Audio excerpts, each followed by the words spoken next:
I actually think that a lot of people Let me put it overestimate another how way. much We've information been there a is that couple of we years have. since we talked about this. Does your user agreement still suck? I'm not sure how to answer that, Senator. Can you still hide a dead body and all that legalese where nobody can find it? Senator, I'm not quite sure what you're referring to, but how the But service Mr. works. Zuckerberg, you're in the foothills of creepy. You track people who aren't even Facebook users. You track your own people, your own users who are your product, even when they're not on Facebook. Hey everyone, today we're diving into an absolutely explosive Senate hearing that you need to know about. Senator Kennedy just went head-to-head with Mark Zuckerberg and Evan Spiegel, and trust me, the sparks were flying. Before we get into the juicy details, make sure to smash that subscribe button and hit the notification bell to stay updated on the latest tech and policy drama.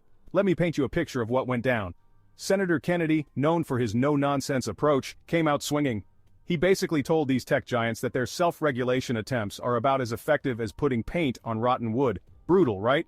But here's the thing. He's not entirely wrong. These companies have grown so powerful that Kennedy straight up called them countries, not companies anymore. Now here's where it gets really interesting.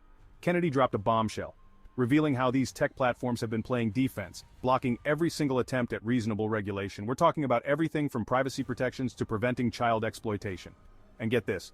He claims there's actually a bill that could pass right now, but it's being held up by Senator Schumer. If you're finding this information valuable, don't forget to hit that subscribe button below. The real fireworks started when Kennedy turned his attention to Zuckerberg. He absolutely roasted Facebook's business model, basically saying they've convinced 2 billion people to hand over their personal info just to see what their high school friends had for dinner. And the algorithm discussion? Kennedy didn't pull any punches, accusing Meta of creating echo chambers and punching people's hot buttons to keep them hooked. Things got even spicier when Kennedy called out Facebook's tracking practices as straight up creepy. And honestly, when you hear about them tracking non-users and following users even when they're not on Facebook, it's hard to disagree. The senator raised a super valid point. Do we really understand what we're giving up when we click accept on those terms of service? You have convinced over 2 billion people to give up all of their personal information, every bit of it, in exchange for getting to see what their high school friends had for dinner Saturday night. That's pretty much your business model, isn't it? It's not how I would characterize it. And we give people the ability to connect with the people they care about and to engage with the topics that they care about. And you take this information, this abundance of personal information, and then you develop algorithms to punch people's hot buttons, and send and steer to them information that punches their hot buttons again and again and again to keep them coming back and to keep them staying longer. And as a result, your users see only one side of an issue. And so, to some extent, your platform has become a killing field for the truth, hasn't it? I mean, Senator, I disagree with that characterization.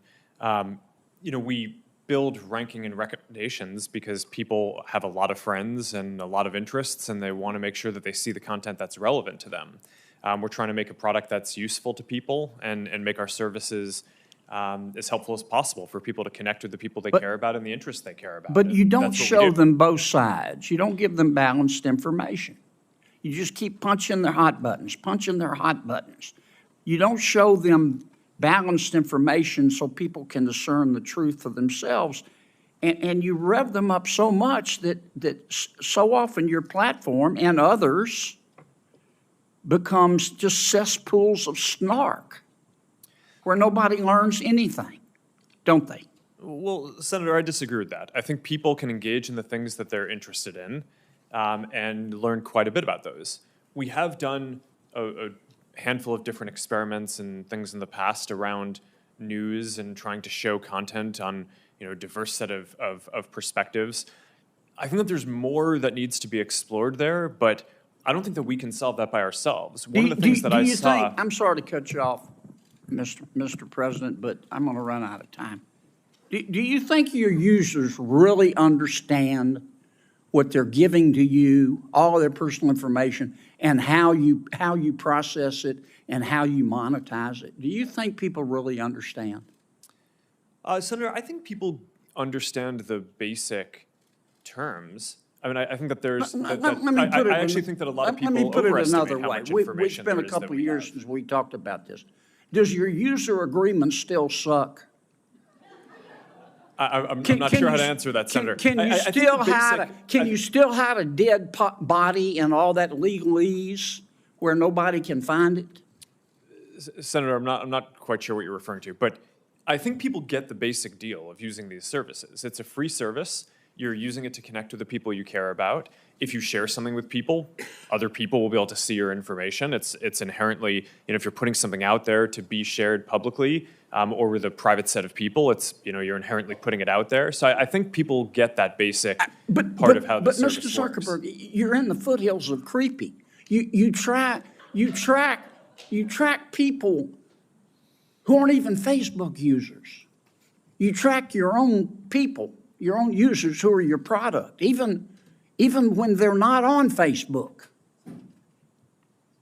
I'm going to land this plane pretty quickly, Mr. Chairman. I mean, it's creepy.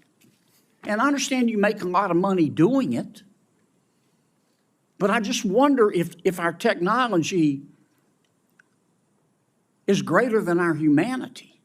I mean, let me ask you this final question. Instagram is harmful to young people, isn't it? Senator, I disagree with that. That's not what the research shows on balance. Agree to disagree. If you believe that Instagram, I'm not saying it's intentional, but if you agree that if you think that Instagram is not hurting millions of our young people, particularly young teens, particularly young women, you shouldn't be driving. It is. Thanks. The finale was intense, folks. Kennedy and Zuckerberg went head-to-head over Instagram's impact on young people. While Zuckerberg tried to defend his platform with research data, Kennedy wasn't having any of it. He even dropped this savage line, "If you think Instagram isn't hurting millions of our young people, you shouldn't be driving." And there you have it, folks. A Senate hearing that exposed the raw truth about social media's impact on our society. What do you think? Are these tech giants too powerful? Let me know in the comments below. And if you enjoyed this breakdown, you know what to do. Smash that like button, hit subscribe, and ring that bell for more content like this. Until next time, stay informed and stay safe.